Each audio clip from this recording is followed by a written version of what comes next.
least it's not me in that car, you know? I can't believe it. I'm for sure. Got it.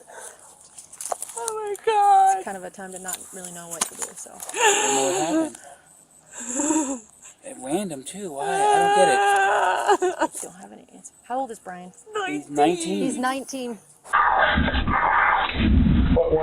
Año 2021, Grand Junction, Colorado.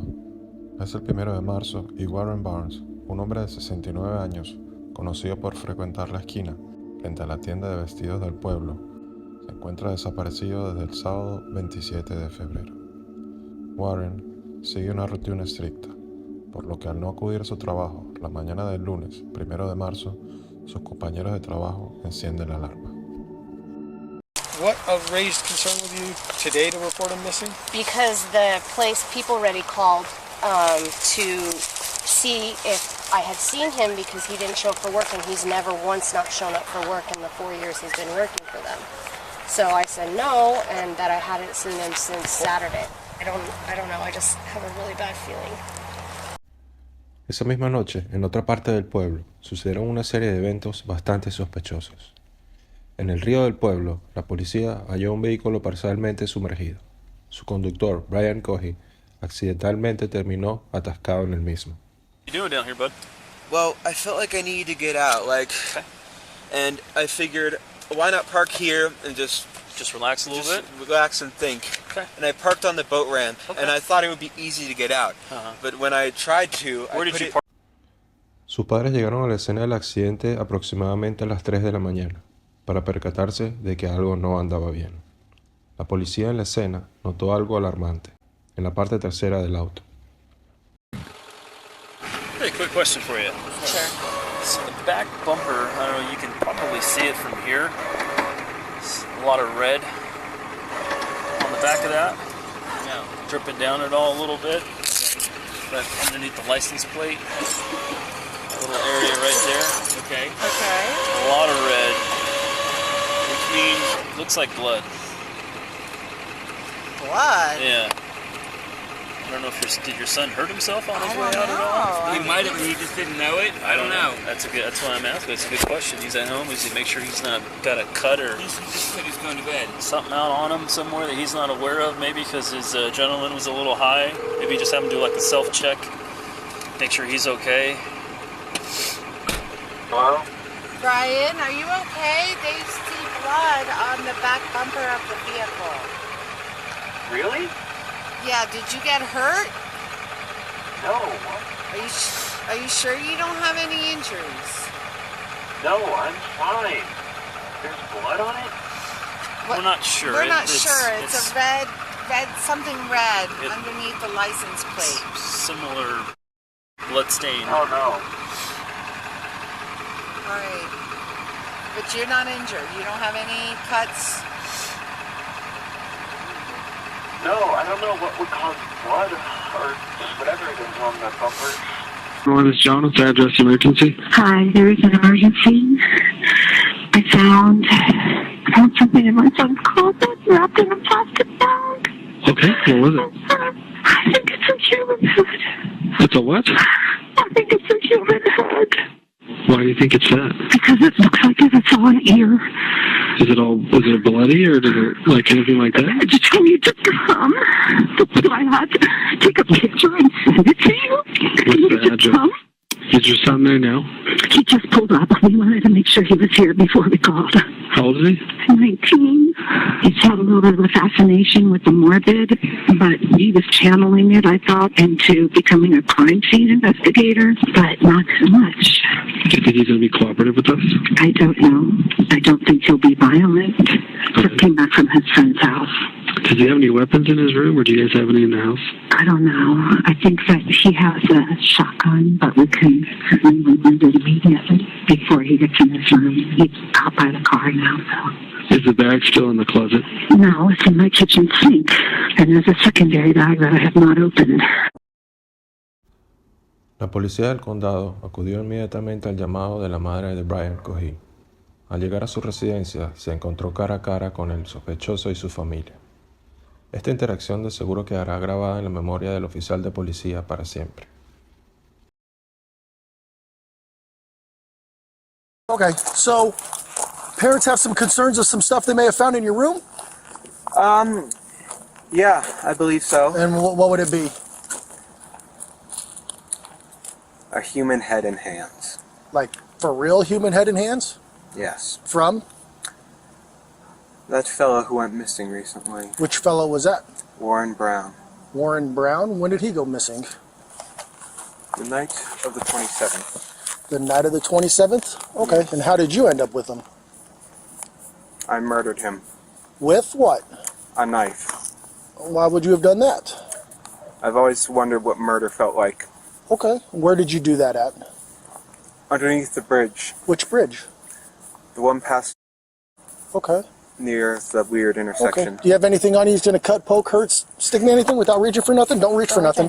My phone and my wallet, that's okay. it. Well, I'm going to have you face that way, put your hands on top of your head for me real quick. I just want to make sure you interlace your fingers for me real quick, all right? Go ahead. Phone? Okay. How do you know this guy? They told me that was what was in the wallet. What do you mean that was? No, Brian, how did you come across this How'd guy? you come across the gentleman? I was driving, and I saw a strange shape near the railway. Uh-huh. So I parked my car and investigated it, Okay. and I found it to be a man sleeping. Okay. Where's the knife at? It is in my sunken car. Well, it's in my car. I had that previously sunk. sunken. This is going to be an investigation, and I'll take it from there. Okay. So, did that happen when you crashed your car? Or is that totally different? That's related, but a different event. Okay. How's it related? Well, when I killed him, I tried disposing of his body by putting it in the river, but Okay, I parked too low in the river. And Where's the rest of his body at? Huh? Where's the rest of the body at? What parts? The body, Brian. Where's his body? Down the river. Okay. I had a bad feeling about what happened this weekend. Okay. And she said there's a bag in this closet, and she opened it up, and she called me and said, get over here right now. I covered it with a towel. Okay. I didn't want him to see it because we didn't want him to run. I don't want to look at it.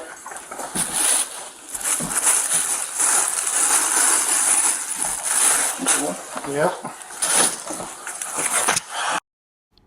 Una patrulla es enviada a investigar la escena del crimen y rápidamente descubren que el sospechoso, Brian Cohy, está diciendo la verdad. It's right here. Oh, you see it? Yeah. Because there's an arm. Hey.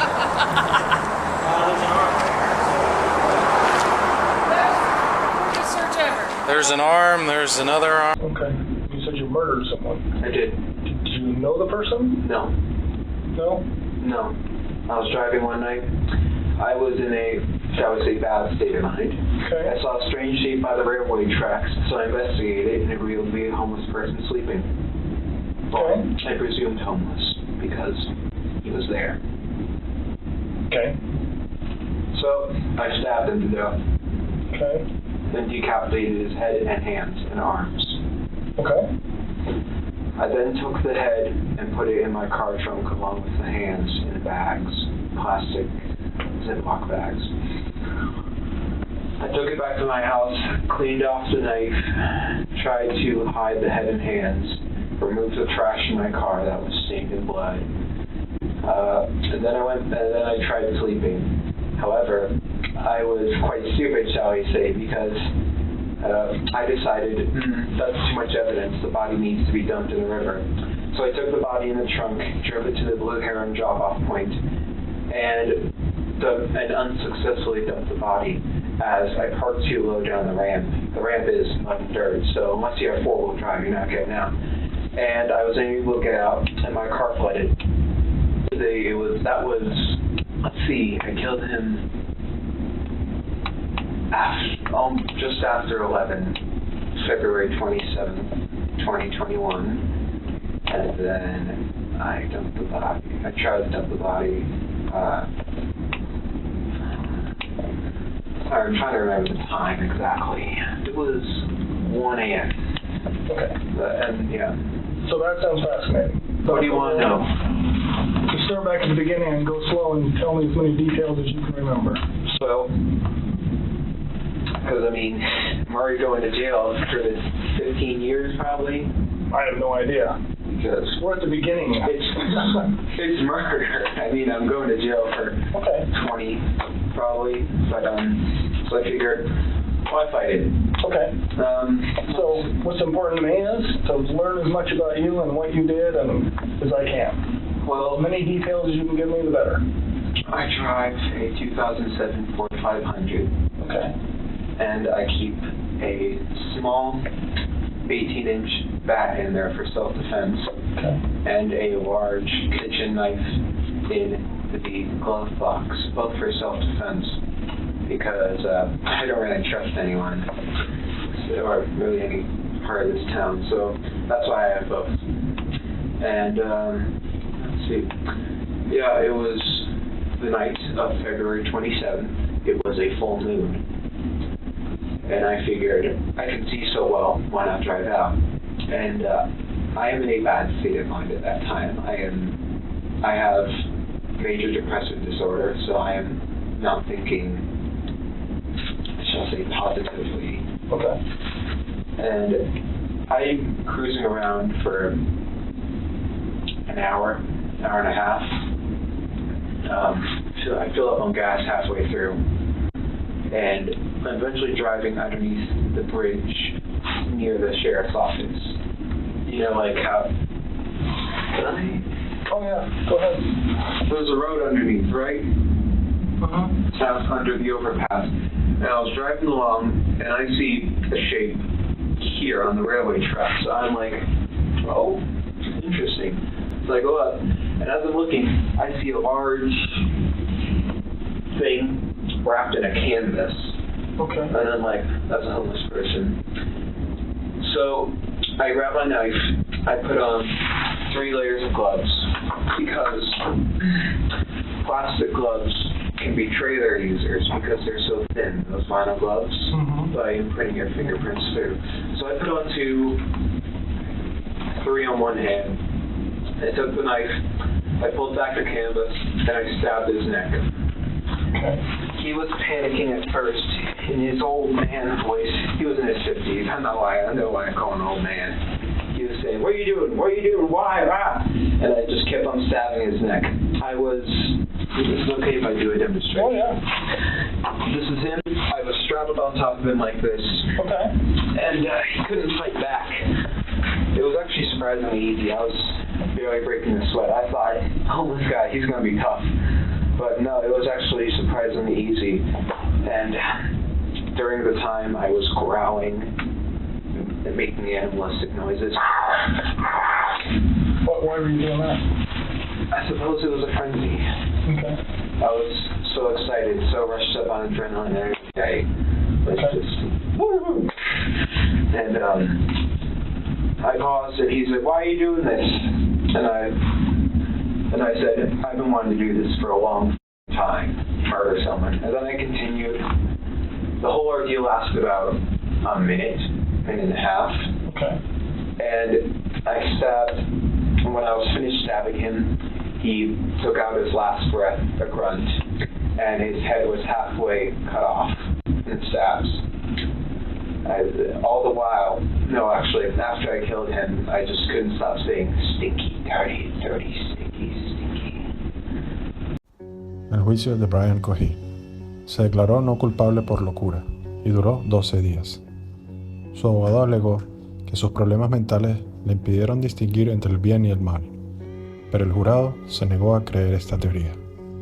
Después de deliberar por 2 días, lo hallaron culpable de asesinato en primer grado y fue sentenciado a cadena perpetua. En la esquina del pueblo donde Warren pasaba las tardes leyendo, yace una escultura de una silla y un libro, como homenaje de sus seres queridos. Gracias por visitar mi canal, dale like, suscríbete. Hasta la próxima.